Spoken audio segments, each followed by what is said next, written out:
Well, and a good evening to the rest of you. Welcome to session number 18 of our study of the book of Revelation. For some of you, this is your first time here this evening. I will do just a little bit of review at the beginning, but we're going to dive right into chapter 16 and continue where we left off back at the end of April. I did not think about the book of Revelation the entire month of May. And I needed a little bit of a refresher, and I think you all probably did too. So I'm recharged, and I'm ready to tackle the rest of this book. And my plan is to get through most of chapters 21 and 22 by Friday night. So it won't be perhaps as in-depth as other parts of our study have been, but I do want to finish the book this week. That is my plan. So we'll be picking up tonight in chapter 16, and here in a few minutes, we're going to be looking at bowls number 6 and 7. That's verses 13 through 21. But as I mentioned a moment ago, I want to do just a little bit of review. I still haven't caught my breath from Hallelujah. Whew, gets me every time. So let's just talk for a moment about what the first 16 chapters of Revelation cover. And I want to take us back to the first chapter for a moment to recall how the book begins. It begins with the Apostle John on the island of Patmos. He's been sentenced to spend some prison time on the island by the Roman Emperor Domitian. And on the Lord's Day, on a Sunday, he is carried away in the Spirit, and he has a vision of the resurrected and glorified Christ. And toward the tail end of that first chapter, Jesus gives him some instructions. He tells John to write the things which you have seen, and the things which are, and the things which will take place after this. This verse encapsulates the book of Revelation in a very simple way. John is to record what he has just seen in the previous few verses as he's seen the resurrected and glorified Christ. He's going to talk about the conditions in the 7 churches of Asia. At least Jesus is going to talk about the conditions in those 7 churches in verses 2 and 3, talking about the things that are. And then the rest of the book from chapter 4 onward has to do with the things that will take place in the future. And one of the points that's emphasized in the first chapter is these are things that will shortly take place. And those of you that were with us in that study back in January and February will recall that the book of Revelation began to be fulfilled not long after John received this series of visions. And it is a series of visions in the book of Revelation. As far as I can tell, there's 6 visions. Each vision begins with John seeing a sign of some sort, and each vision ends with a proleptic view of the day of judgment. And that word proleptic may not be familiar to some of you. Proleptic just simply means to see something in the future as if it's happening right now.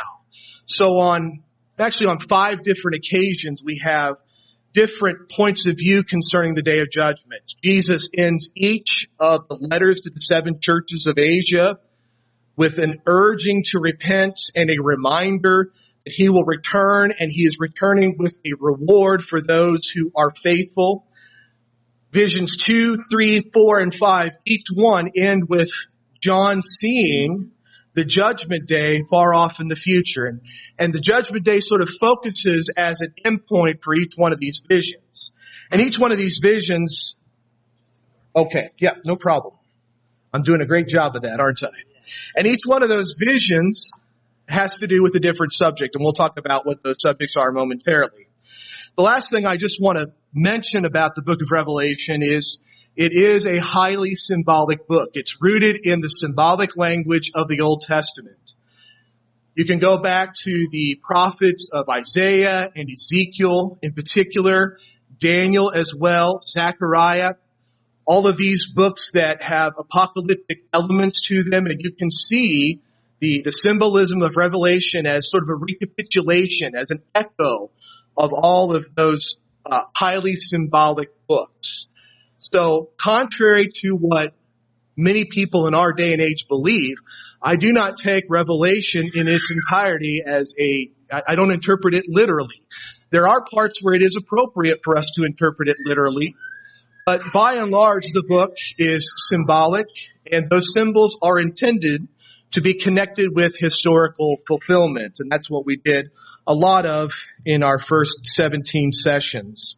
So let's talk about the first three visions and what they concern. As I mentioned a moment ago, chapters 1 through 3 are concerned with the glorified Christ and his message to the seven churches of Asia. It's worth mentioning that this letter was originally intended for those seven churches. Yes, it does have bearing on us. It has bearing on the people who would follow them in future years. But it's always good to remind ourselves that this is Jesus' communication to these seven churches. In vision number 2, chapters 4 through 11, he's going to talk about what happens to the Roman Empire. Of course, that was the empire that was ruling over these seven churches at this time, and the Roman Empire would continue to exist in various forms until about 1453, when Constantinople was conquered by the Ottoman Turks. At that point, the Roman Empire in all of its various forms ceased to be an earthly kingdom. Vision number 3 has to do with chapters 12 through 14. And I want to take a moment to just talk about the main characters of chapters 12 through 14, because these characters are going to come back to us tonight and in the next couple of nights. Chapters 12 through 14 have to do with 4 characters. They have to do with the dragon, who represents Satan or the devil. It has to do with the beast, and we spent a lot of time in chapter 13 talking about this beast that is represented by the number 666. We talked about how that number represents the Greek word Latinos, which is the Latin kingdom, the Latin people. So we're talking about the kingdom that first started with Rome, but later transformed into what we now call the Catholic Church, the Roman Church. There's a second character in the 13th chapter, a second beast. Later in the book, he's called the false prophet. I believe that this represents the papacy. He's a lamb. So this false prophet is the papacy. And then the final thing in chapter presents the Holy Roman Empire, which, as Voltaire said, and as I quoted several different times, that the Pope, along with Charlemagne, created. It was a completely made-up kingdom in the West about 300 years before that. And this puts away with it as a part of his campaign across Europe. So these characters are important to you, those, and you can decide whether or not I'm right. But we'll proceed on with this study the very last Wednesday night in April. Vision number 4 has to do with God's judgment of the beast. And bulls 1 through 4, but it eventually culminates with Napoleon taking the crown out of the hand of the Pope. A monarch in Europe had not been crowned by the Catholic Church. Number 5, as a direct attack on the throne of the beast. And the throne of the beast, the Pope used to rule over territory that was much larger than the 109 Italy that stretched from one side to the other. This was a very 19th century. In the mid-1800s, Italy begins going through its own nationalist kingdom, takes away the papal states, and reduces the size of the papal kingdom. Number 5 represents that particular thing. So, in less than 100 years, the Catholic Church, the beast, had lost its closest ally in France. France had been known as the son of the church when there was controversies about the Pope's power in the 12 and 1300s. The popes fled to southern France and found sanctuary there for a time. France was as close as any nation on the earth to the papacy. So in less than 100 years, the Catholic Church had lost its closest ally. The Holy Roman Empire was ended by Napoleon in 1806. You have vast amounts of territory across Europe that were taken away from the Catholic Church. And then, of course, you have the taking away of the papal states. So I see vision number 4 as at least primarily concerned with this reduction of power, where basically the papacy and the kingdom of the beast have been reduced significantly. Which takes us to this next part of the book. The rest of vision number 4, and sorry, I should have these bullets animated, and I don't. But the rest of the vision, bowl number 6, I believe, has to do with the decline and fall of the Ottoman Turk Empire. And bowl number 6 serves a very interesting purpose. It sets the stage for what's going to happen in a couple of chapters hence. Bowl number 7, I believe, represents the world wars, and we're going to talk about how the world wars dramatically impacted the European continent, perhaps more than any other location on the earth. Chapters 17 and 18 are basically a reflection back on Babylon, and we'll talk about what Babylon represents and why it's lamented and why it is condemned in those 2 chapters. And then vision number 4 ends with Jesus leading an army of angels out of heaven to face down the beast, the Catholic Church, and the false prophet, the papacy. And this is one aspect, one part of the battle that is called Armageddon. And that's how chapter 19 concludes. It concludes with this decisive battle, which I believe represents the end of time, and I'll tell you why when we get there. That takes us into vision number 5, which is a very short vision. It's basically just a few verses in chapter 20, which shows us the other side of Armageddon. We've talked a lot about the beast and the false prophets in these chapters, but chapter 20 focuses on Satan, how he operates to bring about Armageddon, and how God rescues the church seemingly at the very last moment. And then you have, of course, the scene of the judgment day at the end of chapter number 20, and then we're off into heaven in chapters 21 and 22. So that's where we're headed. That's where we've been and where we're going. And that's about as good as an introduction as I can give without taking too much more of our time this evening, which we've just got to plow ahead. So let's keep moving here. By the way, I'll try to reserve some time at the end of all this for questions or comments. I've been somewhat successful at reserving that time. So if you have any questions, just save those for later. Let's get into the 6th bowl, this next part of the 4th vision. And we'll just take a moment to read this. Then the 6th angel poured out his bowl on the great river Euphrates, and its water was dried up so that the way of the kings from the east might be prepared. And I saw 3 unclean spirits like frogs coming out of the mouth of the dragon, out of the mouth of the beast, and out of the mouth of the false prophets. For they are spirits of demons performing signs which go out to the kings of the earth and of the whole world to gather them to the battle of the great day of God Almighty. Behold, I am coming as a thief. Blessed is he who watches and keeps his garments, lest he walk naked and they see his shame. And they gathered them together to the place called in Hebrew Armageddon. All right. I'm not trying to trip anybody up here. I'm not superstitious about the number 666, but I do think it's interesting that we have a 6th seal, a 6th trumpet, and a 6th bowl in the book of Revelation.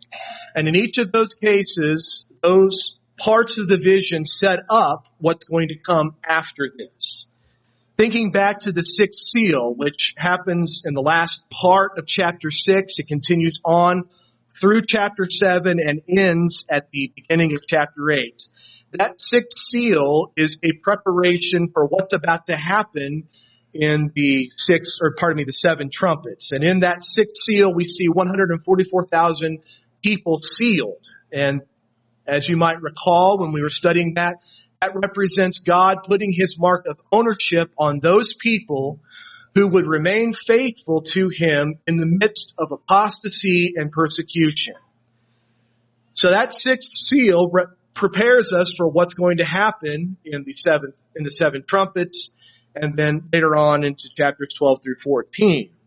The sixth trumpet also sets the stage for what happens in chapters 12 through 14. The sixth trumpet, it begins in the latter part of chapter number 9. It includes chapter 10 and the first half of chapter 11. And all of those events prepare us for what we're going to see with the dragon, the beast, the false prophet, and the image of the beast in chapters 12 through 14. So the sixth seal and the sixth trumpet set us up for what's going to come later, and the same is true for the sixth bowl of wrath. And as is noted in that 16th chapter, the passage we just read, the sixth bowl of wrath prepares us for the battle of that great day of God Almighty, and that battle is depicted for us later on in chapter 19, verses 11 through 20. So things are happening in this time period that are going to set up the next part of this vision. So in each of these cases, the sixth seal, the sixth trumpet, and the sixth bowl are setting the stage for what's going to come right after this. So let's talk for a moment about the symbolism in bowl number 6. Let's talk about what John saw. He first of all sees the great river Euphrates. Now back in the sixth trumpet, we talked about how the river Euphrates functions in the book of Revelation. The river Euphrates was a barrier to the peoples of the east. And if the river Euphrates is drying up, this means that you have the decline of a power in order to bring in a new power from the east. And the great river Euphrates is deeply connected symbolically with the Turkic power. The Turkic power originated in Central Asia, in all of these countries that we don't really know much about, because a lot of these countries were a part of the Soviet Union when all of us were going through school. I'm talking about countries like Uzbekistan and Turkmenistan and Kazakhstan. That's the area of the world that the Turkic power originated. They migrated into what we call the Middle East, first into what we call Iran, used to be Persia.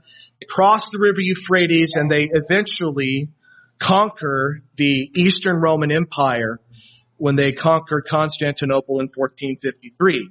The great river Euphrates in the vision dries up, and what we're being told is this power, this Turkic power, is going to decline. And a river typically does not dry up in a short period of time. Typically, a river dries up over a very long period of time. And of course, the river Euphrates is one of the greatest rivers in the world. So it would take a long time for the river Euphrates to dry up. So this is something that happens over several centuries.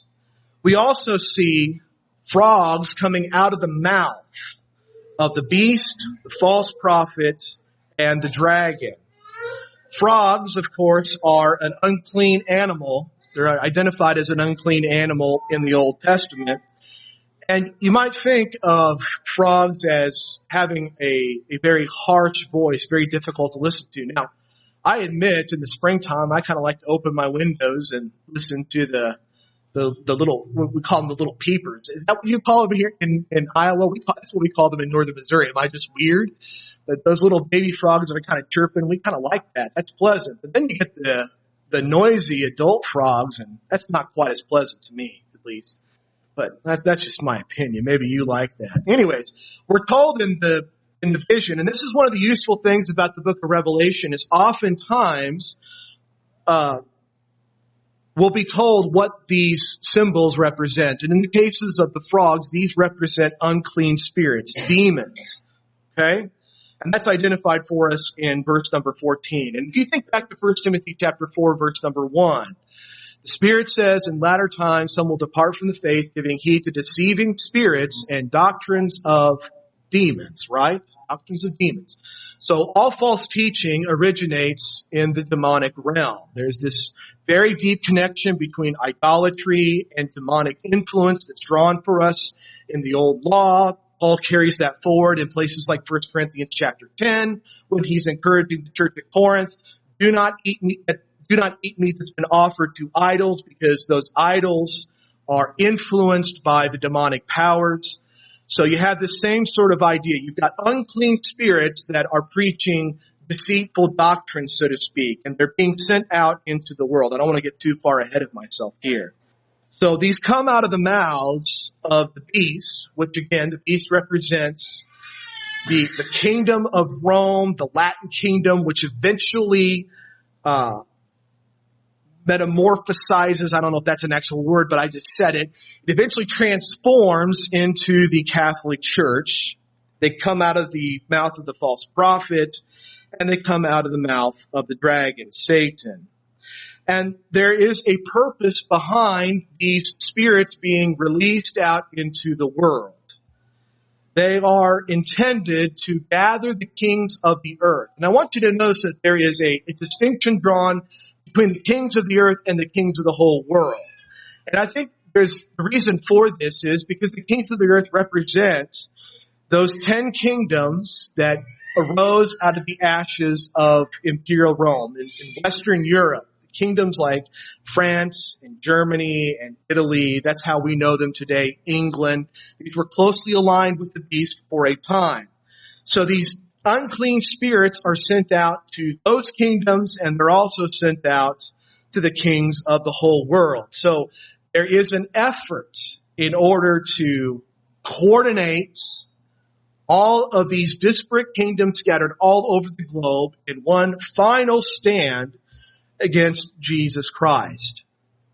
As we get into Armageddon, what I want to just emphasize, what I want to impress upon you is I'm not persuaded that Armageddon is going to be some climactic battle between armies like is depicted in popular so-called Christian, I'll just call it Christian fiction, Christian movies and Christian books. I'm not persuaded that that's how Armageddon is going to go down, and I'll tell you why when we get there. So you've got this effort to bring all of these nations together.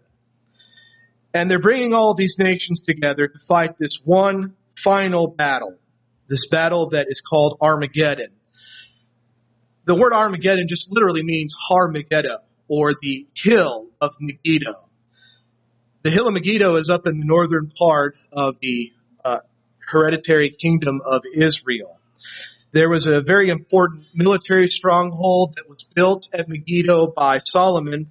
And the reason why he built this stronghold in this particular area, and if you look at a map with some topography to it, you can see exactly why this was an important strategic point. This is basically at a choke point in a valley. And this valley cuts across the nation of Israel from west to east.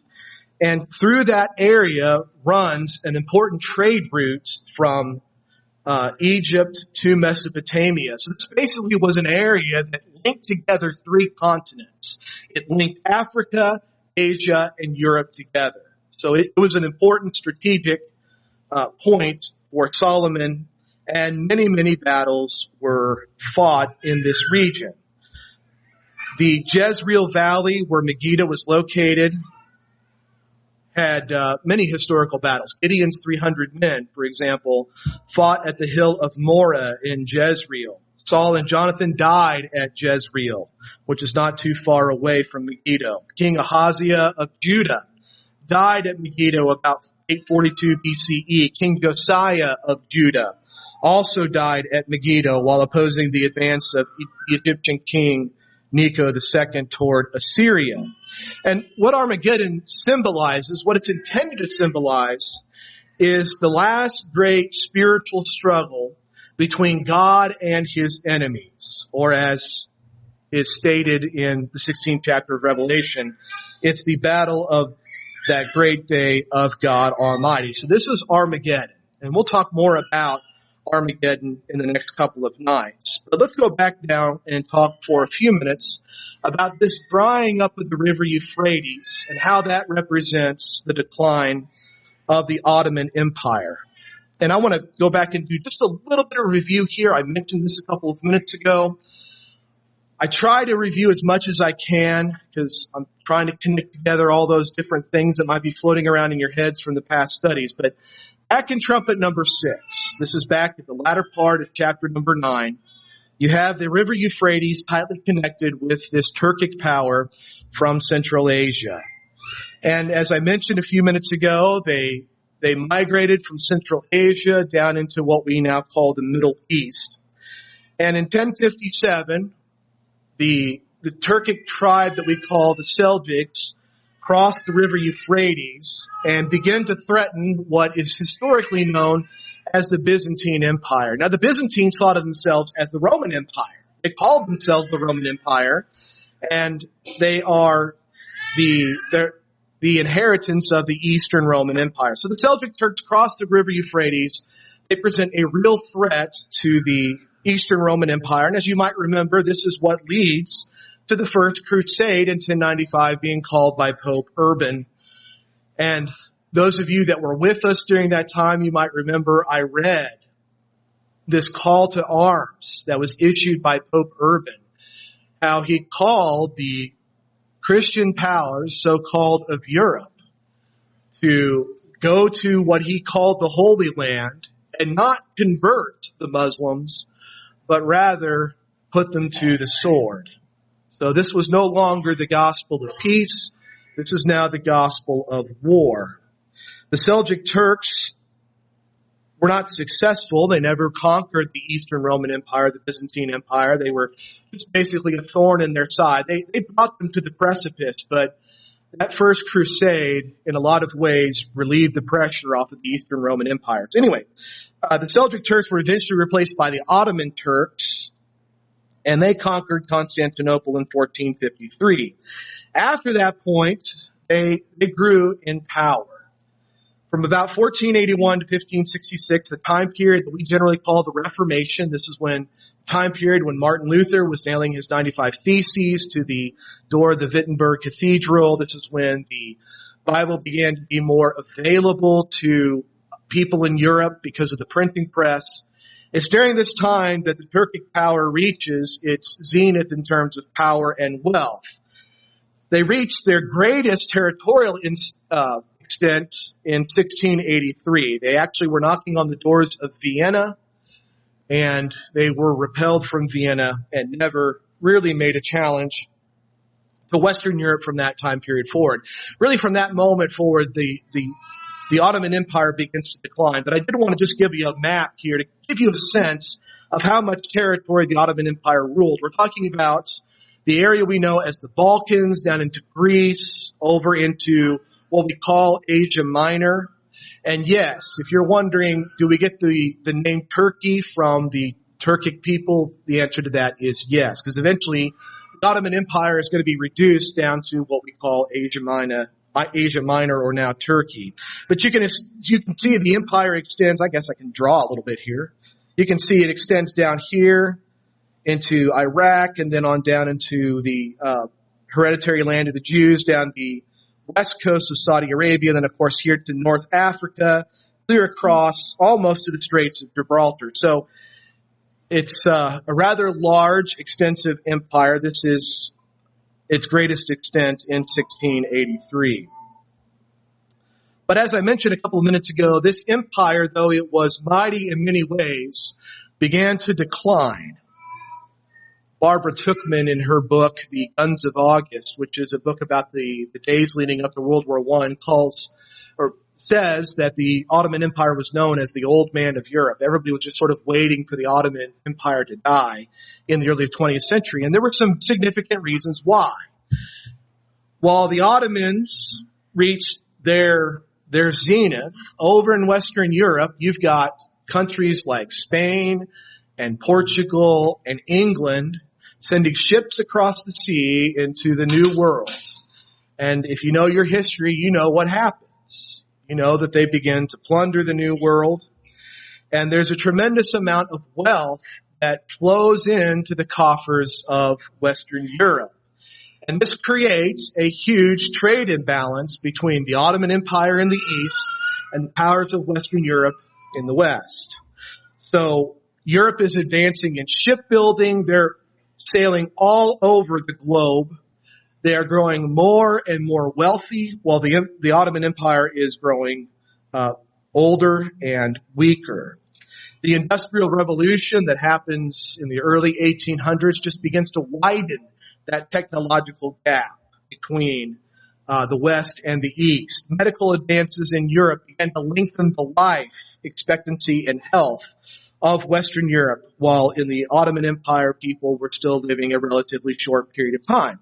So what we have happening in the 16 and 17 and 1800s is Western Europe just growing stronger and wealthier, and the Ottoman Empire just gradually declining. It's drying up, if you will, as John sees in that sixth bowl of wrath.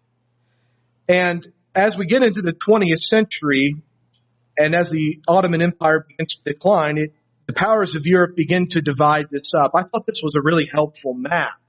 This is a map of who was basically controlling what used to be known as the Ottoman Empire prior to World War I. You'll notice that France is occupying the country known as Algeria. They took occupation of that in 1830. They control Morocco, which is just south of Spain there on the western tip of Europe. You have Italy that's occupying Libya. Britain is occupying Egypt, the Sudan, and the southeastern coast of the Arabian Peninsula. And then you also have Russia pushing in from the north. So basically, the European powers are gradually just taking more and more territory away from the Ottoman Empire. It is shrinking, it is drying up. And what this creates is a situation in which the Ottoman Empire feels compelled to ally itself with Germany in World War I. And that was a decision that didn't work out very well for them. Turkey eventually, after World War I, becomes an independent republic. And that's the country we now know as Turkey. And England, which largely was responsible for conquering the Ottoman Empire in World War I, England and France decide that they're going to divide up the Middle East. And there's a great book out there. If this sort of thing interests you, I'll just recommend this book. There's a book out there called A Peace to End All Peace. And it's about England and France dividing up the Middle East after World War I. And basically the premise of the book is England and France, by dividing up the Middle East as they did, actually set the stage for a lot of chaos down the road. It's a really interesting read. I highly recommend it if that sort of thing tickles your fancy. What this does for the Middle East, though, is it does have some good effects, because England and France were, of course, very interested in educating people. They export European-style education. But then there's also this backlash that begins to happen, and some of you have lived through almost all of this in your life. What begins to happen in the Middle East is the growth of nationalism, this sense of, we are an ancient people. We have this ancient religion. We don't need these European powers to rule us. And so by the 1960s, these kings of the East that had grown up as a result of the drying up the river Euphrates, they finally began to assert themselves. The final vestiges of European domination end in the 1960s. And there are many new sovereign nations that emerged out of this, nations that we now know by names such as Iran and Iraq and Yemen and Saudi Arabia, Kuwait, and etc. Okay? So we literally see this happening in some of our lifetimes. We see the drying up of this great power, and what that makes way for is the rise of new kingdoms in this territory in its place. And yes, I do believe that this is going to play a significant role in gathering the nations of the world to oppose God in the final day. So, as I mentioned a moment ago, the Middle East is divided up. You can see the current boundary lines of these nations that were basically just created out of nothing, once again, by England and France. And just to give you an illustration of how much chaos this caused. So you have in Iraq, just for example, you have a division within their belief about Islam. You've got the Shia-Sunni division within Iraq. And then you also have the Kurds up in the north. You also have Christians that are mixed into all of this, but they're all occupying a single country, and it creates a tremendous amount of conflict. And that's what we see happening all throughout the Middle East. And it's because a lot of these boundaries that were drawn by England and France were arbitrary. They didn't really take into account tribal affiliations. They didn't really take into account religious affiliations. They just sort of drew the boundaries where they wanted to, and that's what created, or part of the reason why we have the chaos in the Middle East that we do. But these are the kingdoms that came as a result of that division, of the decline and fall of the Ottoman Empire, which takes us into Armageddon. So how does Armageddon fit with all of this? How is this a part of the gathering of the nations of the world against God? Well, I want you to think of it in terms like this. What's happening as the Ottoman Empire is drying up in Europe in the 1800s and the early 20th century? What's happening in that time period? Well, you have all sorts of deceiving spirits that are coming out of Europe in this time period. On July 18th, 1870, a Vatican Council was convened, and on that date, the Pope declared the doctrine of papal infallibility. This is the doctrine that claims that when the Pope is in ex cathedra, he is speaking as the vicar of Christ with the authority of heaven on his side. And this was in response to all of the things that were happening in Europe, all of the nationalism, all of the territories that were being taken away from the church, the reduction of the kingdom of the papacy down to the Vatican. This was all part and parcel of what was happening in Europe at the time. He was attempting to reassert his absolute divine sovereignty. And it was sort of a last desperate effort on his part. You see in the late 19th and early 20th centuries the foundations of two political ideologies that remain with us today. Fascism and communism. These are coming once again out of Europe. And you know what those two political ideologies did to the world in the mid-20th century. You have the scientific establishment in Europe that grows skeptical of faith. Remember, these are deceiving spirits that are coming out of the mouth of the beast, the false prophet, and the dragon. While all this is happening, you have Darwin coming up with his theory of evolution. You've got all of these advances in science taking place. And you have people in Europe that are growing more and more skeptical of the Christian faith, to the point that by the end of the 1800s, you have European philosophers who are basically declaring God is dead. That's what Friedrich Nietzsche declared in the late 1800s. And you have Europe growing even more antagonistic toward Christianity. All of this is happening, and it's still with us today. I believe that we can chart the unsettled mood of our country, the chaos that's happening in various places, morally speaking and socially speaking. We can draw links back to these moments in the 1800s. You also have in Europe people beginning to discard Christianity. There's a poem called God's Funeral that was composed in the early 1900s, in which the author imagines himself in a funeral, and he sees this coffin pass by, and inside is the Ancient of Days. And he's just mourning the fact that he has lost his faith, and much of Europe had lost their faith at this point. That atheism and humanism begin to assert themselves more and more, and basically World War I and World War II finished the job. It was already on the rise in the early 1900s, but by the end of World War II, Europe has become almost entirely secular in its orientation. They sort of pay lip service to Christianity, but in reality, they are as secular as can be.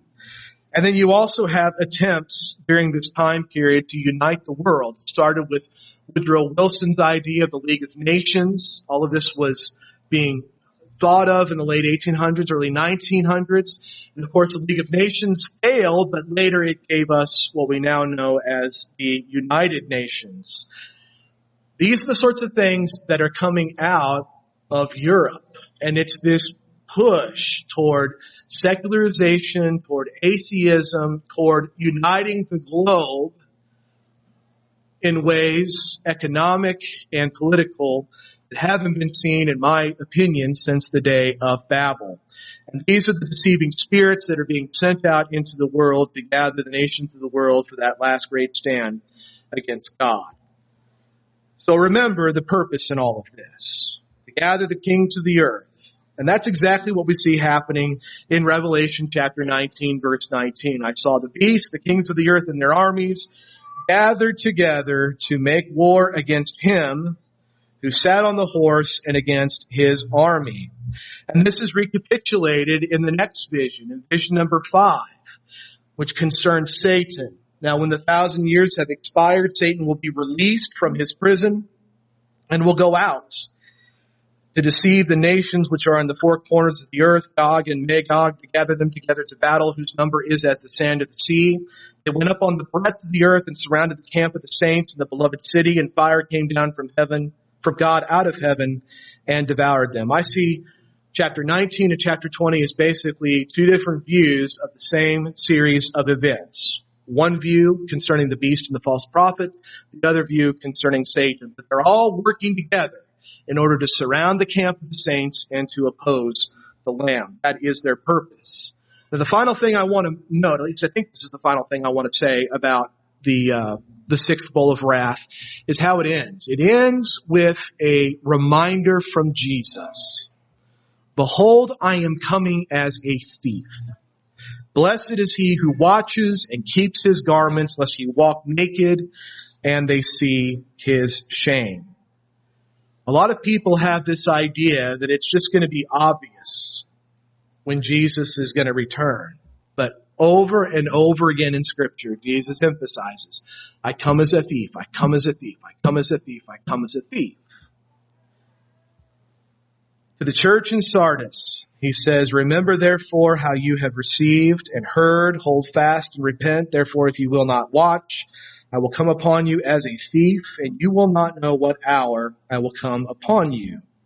Watch therefore, for you do not know what hour your Lord is coming. This is Matthew 24, 42 through 44. But know this, that if the master of the house had known what hour the thief would come, he would have watched and not allowed his house to be broken into. Therefore you also be ready, for the Son of Man is coming at an hour you do not expect. We were talking a little bit about this yesterday, a couple of people and we were just talking about how Jesus can come as a thief. And I think the reason why it will be such a surprise to almost everyone is because of that effect of the frog in the water, right? Put a frog in a pot of cold water, turn on the burner, and that water just slowly heats up, and the frog's just not even aware of it, right? Because the frog just adjusts his body temperature to the water around him. And I think that's a lot of what's going on in our world today.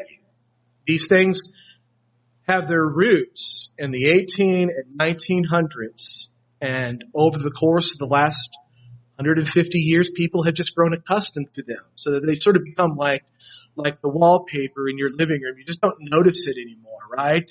You noticed it when it was new, but now that it's been there for 20 or 25 years, you just don't even notice it anymore, right? It's just a feature of your house that you just don't take any notice of. And that's the way I think that Jesus is going to come as a thief. And that's why it's so important for us to watch, to be alert, to have our eyes open, because we can fall into the same trap. We can be lulled to sleep, just like the world. And that's what Paul warns of in 1 Thessalonians chapter 5, verses 2 and 3. He's warning the church, don't fall into the trap that everybody else falls into. You know that I come as a thief. You know that Jesus is going to come as a thief. And the same thing is reiterated in 2 Peter chapter 3, verses 10 and 11. I just want to quote one more passage, because I think at the end of the day, even if the history to this seems a little obscure to you, even if you can't connect with it, we all can take this message away. And that's the warning of places like Luke 21. Jesus says, look at the fig tree. All the trees, when they are already budding, you see and know for yourselves that summer is now near. So you also, when you see these things happening, know that the kingdom of God is near. But take heed to yourselves, lest your hearts be weighed down with carousing, drunkenness, and cares of this life, and that day come upon you unexpectedly. For it will come as a snare on all those who dwell on the face of the whole earth. Watch therefore and pray always that you may be counted worthy to escape all these things that will come to pass and to stand before the Son of Man. So Jesus is basically inviting us to open our eyes, to look at what's happening around us, to take note of it, and to realize that this very well may be the precursor to his return. And that should motivate us to be prepared, to be watchful, to be on guard, and not allow ourselves to be caught up, to be conformed to this world, and be drugged down with the rest of people, so that when Jesus comes back with the shout, with the voice of an archangel, the trumpet of God, the first thought that goes through our heads is, oh no, I'm not ready. We want to have the attitude of John at the end of the book of Revelation. Even so, come Lord Jesus. And if the thought of Jesus' return terrifies you, then take heed to what we're talking about here in the book of Revelation. Be prepared.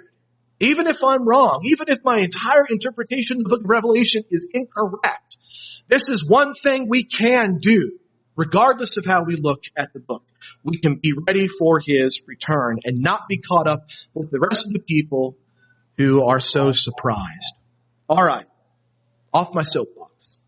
Let's move on to bowl number 7 here. Bowl number 7, we've got maybe about 30 minutes here, and I've got about 12 slides, so we'll just see how much I talk. But you might be thinking, if you've got some questions or comments, probably have maybe 5, maybe 10 minutes here at the end. So be thinking about what you'd like to discuss. If you've got any hypotheses of your own that you'd like to throw out, I'd be willing to entertain any of those as well. Let's talk about bowl 7. Let's read it first. This is chapter 16, verses 17 through 21. Then the seventh angel poured out his bowl into the air, and a loud voice came out of the temple of heaven from the throne saying, "It is done." And there were noises and thunderings and lightnings, and there was a great earthquake, such a mighty and great earthquake as has not occurred since men were on the earth. Now the great city was divided into 3 parts, and the cities of the nations fell. And great Babylon was remembered before God to give her the cup of the wine of the fierceness of his wrath. Then every island fled away, and the mountains were not found, and great hail from heaven fell upon men, each hailstone about the weight of a talent.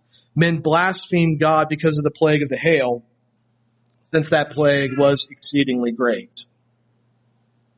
Now, along the way, over the course of the last few months, I've done my best to be transparent, to be honest with you, and admit there are times when I'm not entirely sure, not entirely certain, that what I'm about to say is completely accurate. And I'm going to have one of those moments tonight.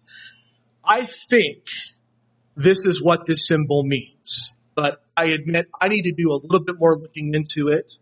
So I don't have all of this worked out to the degree that I would like, but I think that this bowl represents the 2 world wars, but in particular, the Second World War. And let me tell you why I think that. But let's first discuss for a moment the symbolism, what John saw in this moment. And I'd like for you to notice, first of all, that this bowl is poured out on the air. And you might have noticed in the symbolism how you've got these hailstones falling from heaven. They weigh a talent, and all of these projectiles coming from above cause men to blaspheme God, right? So this bowl is poured out on the air, and that's where the wrath of God is coming from. And by air, I think all that John means is the atmosphere above us, the sky that looks blue to our eyes. And we also could interpret this as the domain of Satan, because remember, Satan is the prince of the power of the air. I'm not going to take that terribly far, but I think that that's just an interesting little feature of this particular part of the symbolism. John hears noises and thunderings and lightnings, and he sees great hail. And We've talked about the significance of the numbers 3 and 4 and 7 and 12. These numbers happen all over the book of Revelation. Here we have a fourfold judgment. Noises and thunderings and lightnings and great hail. So think of it, just a terrifying thunderstorm with hail. And this represents the complete judgment of God. There's a couple of passages that you can throw in your notes that I think substantiate this part of my interpretation. Psalm 18 verses 13 through 15 is worth reading. Listen to this. The Lord thundered from heaven, and the Most High uttered his voice. Hailstones and coals of fire. He sent out his arrows and scattered the foe. Lightnings in abundance, and he vanquished them. Then the channels of the sea were seen. The foundations of the world were uncovered. At your rebuke, O Lord, at the blast of the breath of your nostrils. A lot of the same imagery in that psalm. So you have God's judgment depicted as a raging storm being thrown down onto the earth. You also have with this an earthquake, and we've talked about earthquakes at various points in the book of Revelation. An earthquake just represents a shakeup of social and political institutions. Continuing on, John also sees this earthquake as such a mighty and great earthquake as has not occurred since men were on the earth. So no other time in human history would rival the instability, chaos of this particular time. And we're reminded of who the object of God's judgment is in the seventh bowl. Babylon is remembered before God to give her the cup of the wine of the fierceness of his wrath. Now, Babylon is called various things in the book of Revelation. Sometimes it's referred to as the great city. And Babylon basically represents, at least in the book of Revelation, the people who collude and comply with the beast in Revelation 13. These are the people who worship the beast. These are the people who praise the beast, who is like the beast. We've never seen anything like this before.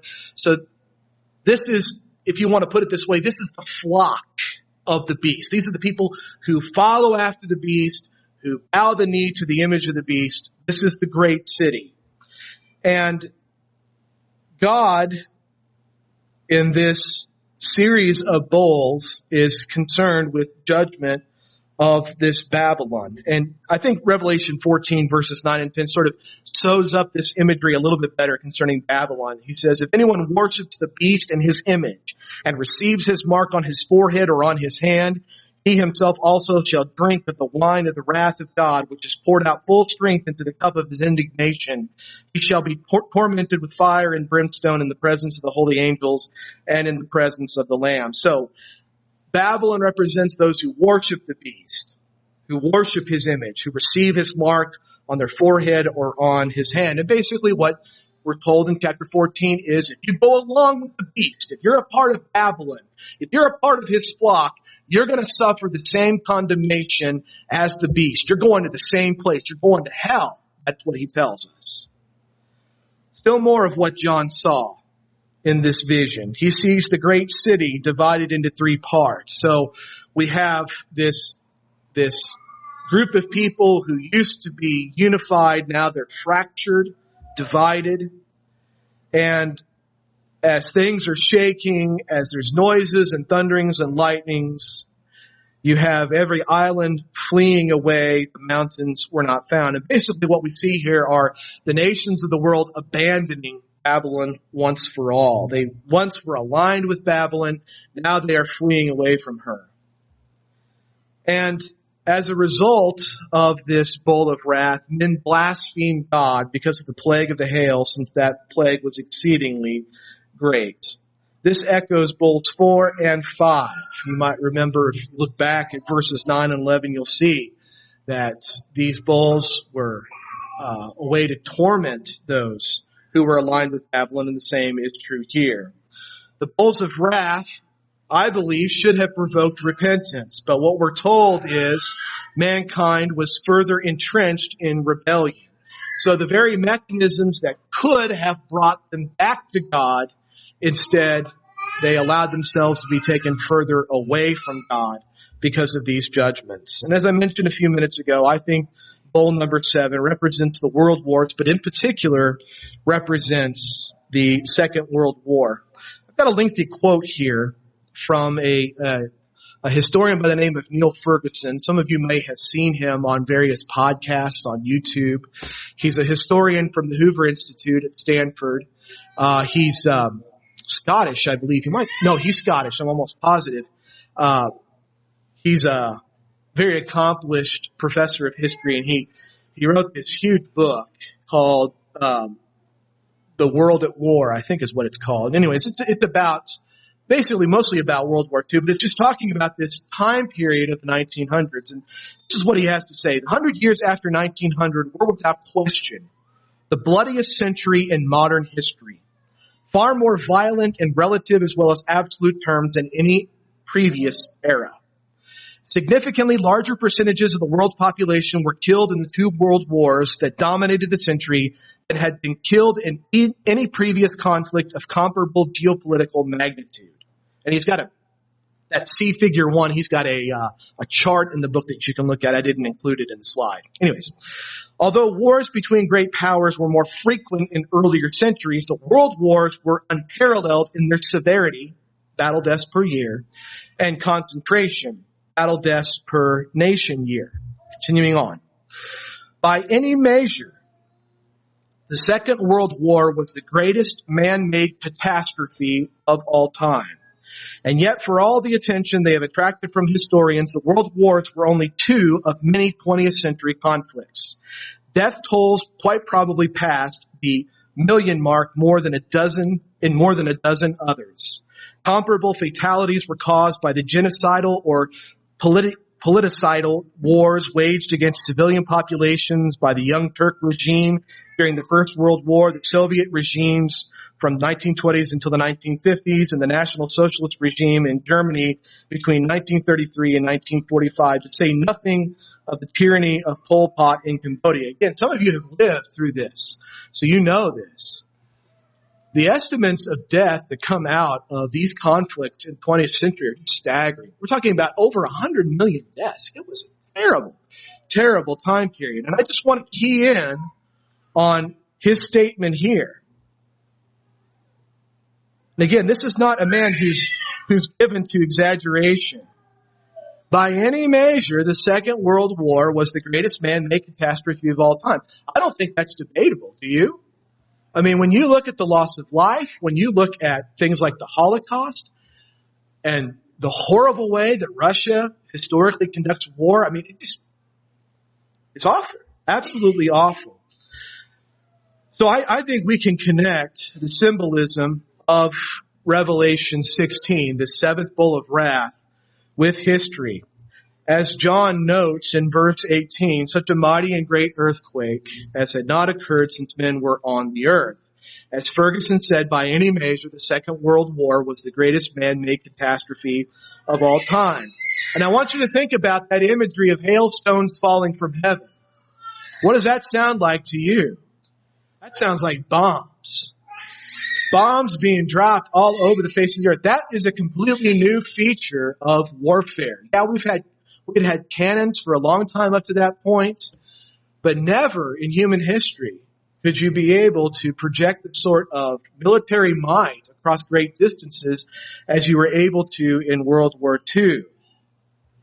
You've got islands fleeing away and mountains were not found. You have, after World War II, basically the complete realignment of the world powers. You also have the judgment of Babylon in this time. And if you think about Babylon, if you think about those who were most closely aligned with the beast, there are really 2 countries that were more closely linked with the beast than any other nation in Europe, and that's France and Germany. And what were they during World War I and World War II? I mean, they were just obliterated, right? More than any other region in Europe, save perhaps Italy. These were the 2 powers most closely aligned with the Catholic Church through the Holy Roman Empire. And I don't know if this map is going to come up. I thought this would be useful. This first map here on the right represents the Frankish kingdom, the first iteration of the Holy Roman Empire that was created by the Pope and by Charlemagne. Look at the territory that this covers, right? Basically, you have France and Germany stretching over into Poland, into the Balkans, and down into Italy. Now look at this second map. The second map represents the intensity of bombings in Europe during World War II. And the bigger the red dots, the more tonnage of bombs were dropped in this place. Look at the correlation between these two maps. Where is the damage done? It's done in the very territory that was once dominated by the beast. Here's an interesting little video. We'll see if this works here. This little video illustrates the bombings that happened during World War II across the world. Is it playing up there on the screen? Can you see colors changing up there? Yeah, you can see that.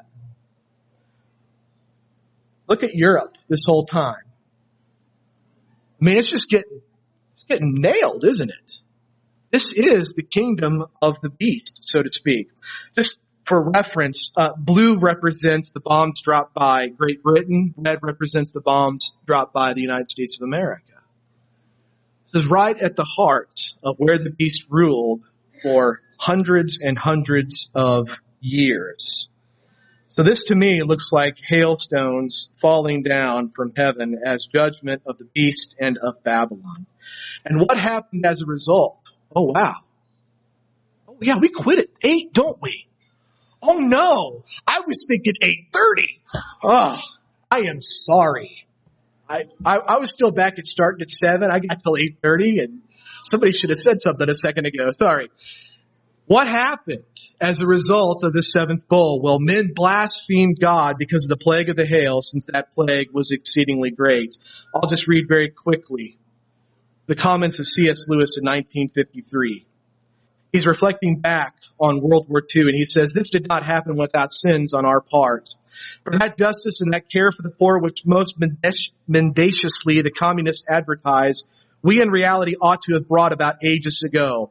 But far from it. We Westerners preach Christ with our lips." Listen to this.